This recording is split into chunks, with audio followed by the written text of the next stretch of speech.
اس کائنات کی سب سے ایلیٹ چیز ایمان ہے، جس کے اوپر ہمیشہ کی کامیابیوں اور ناکامیوں کا فیصلہ ہونے والا ہے۔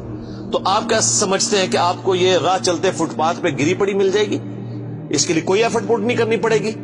اور دنیا میں جس چیز کی منفعت چند سالوں کے لیے ہو، وہ بھی اتنی ایفرٹ پٹ کرنے کے بعد ملتی ہے، اور جس سے ہمیشہ کی کامیابیاں آپ کا مقدر ہونے والی ہیں، آج سمجھتے ہیں کہ وہ آپ کو چنگیجی لگ جائے گی، مفت میں ہی مل جائے گی؟ نہیں، ناٹ ایٹ آل۔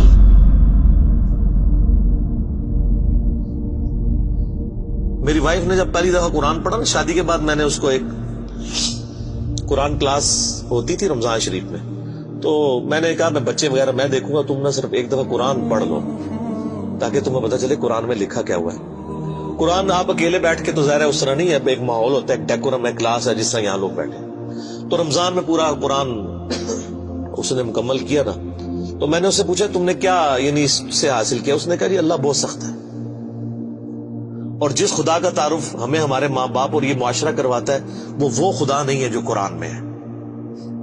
اللہ تو اپنے معاملات میں بہت سخت ہے۔ یہ کتاب انذار ہے، تبشیر اور بشارت ان کے لیے جو بات مانتے ہیں، جو نہیں مانتے ہیں ان کے لیے عذاب کا کوڑا ہے یہ کتاب، کیونکہ اللہ ہے نا، یہ کائنات اس نے اس لیے بنائی ہے کہ آپ جانوروں کی طرح کھائیں پیئیں، اولاد پیدا کریں اور مر جائیں۔ انسان کو اس نے اپنے لیے پیدا کیا ہے، پوری کائنات انسان کے لیے اور انسان کو اپنے لیے۔ وما خلقت الجن والانس الا لیعبدون۔ اچھا یہ جو بات ہے نا، ختم اللہ علی قلوبہم وعلی سمعہم وعلی ابصارہم، مور لگا دی ان کے دلوں پر، کانوں پر، آنکھوں پر، پردہ ڈال دیا، اب عذاب ہی ان کو آئے گا۔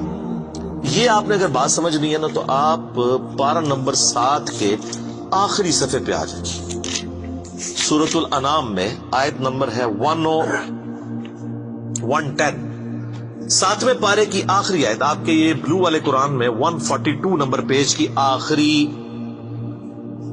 آیت 110 نمبر، وَنُقَلِّبُ أَفْئِدَتَهُمْ وَأَبْصَارُهُمْ، ہم پھیر دیتے ہیں ان کے دلوں کو اور ان کی آنکھوں کو، عقل اور ان کی آنکھوں کو، کہ وہ حق بات قبول نہ کریں۔ حق سے اللہ فرماتا ہے کہ میں ان کو حق سے اندھا کر دیتا ہوں۔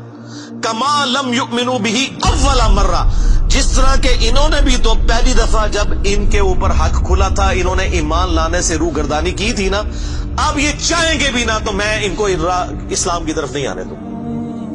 وَنَذَرُهُمْ فِي طُغْيَانِهِمْ يَعْمَهُونَ، اور میں ان کو چھوڑ دوں گا اپنی سرکشی میں بھٹکتے پھرے۔ وَلَوْ أَنَّنَا نَزَّلْنَا إِلَيْهِمُ الْمَلَائِكَةَ، اور اب اگر فرشتے بھی ان کے سامنے نازل ہوں، وَكَلَّمَهُمُ الْمَوْتَى، اور مردے قبروں سے نکل کے ان کے ساتھ بات کرنا شروع کر دیں، وَحَشَرْنَا عَلَيْهِمْ كُلَّ شَيْءٍ قُبُلًا، اور ہر چیز جن کا ان سے وعدہ کیا تھا ان کی آنکھوں کے سامنے آ جائے، قیامت بھی، عذاب بھی، سب کچھ بھی، مَا كَانُوا لِيُؤْمِنُوا، پھر بھی ایمان نہیں لے کے۔ یہ ہے سر کتابوں کا خدا، یہ نانی اماں، دادی اماں اور ماما نہیں ہے، یہ اللہ ہے۔ کتنی سختی ہے کہ فرشتے بھی، اب مجھے بتائیں کسی سے مردہ نکل کے قبر سے کہے کہ میری تو پھینٹی لگ گئی ہے، آپ کو تو پوری زندگی نیند نہیں آنی ہے، لیکن اللہ فرما رہا ہے پھر بھی ایمان نہیں لے کے آئیں گے، کر لو جو کر، یہ اللہ کہہ رہا ہے۔ ہاں الا ان یشاء اللہ، ہاں اگر اللہ ہی چاہے زبردستی کسی کو اس طریقے سے ہدایت دے تو وہ الگ بات ہے۔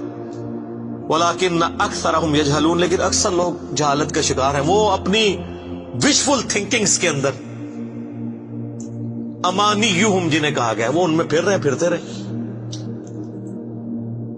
اللہ تعالیٰ اپنے معاملات میں بہت سخت ہے میرے بھائیوں، اللہ کو سیریس لینے کی ضرورت ہے۔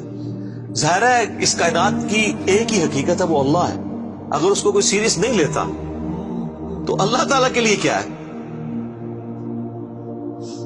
وہ تو اپنے نبی سے 3 دفعہ قرآن میں کہلوا رہا ہے، قل انی اخاف ان عصیت ربی عذاب یوم عظیم، اے نبی تم فرما دو کہ بالفرض اگر میں بھی اپنے رب کی نافرمانی کروں تو مجھے خود اس بات کا ڈر لگا ہے کہ بڑے دن کا عذاب مجھے بھی آ پکڑے گا۔ جی سورۃ الانعام، سورہ یونس، سورہ الزمر، 3 سورتوں میں یہ ایک آیت 3 دفعہ آئی ہے۔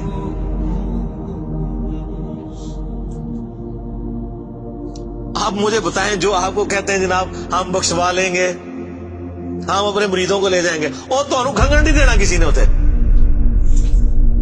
تو یہ اس لیے کہ نہ انہوں نے خود قرآن پڑھا ہوا ہے اور نہ آپ کو پڑھنے دیں گے ورنہ آپ کا دماغ کھل جائے.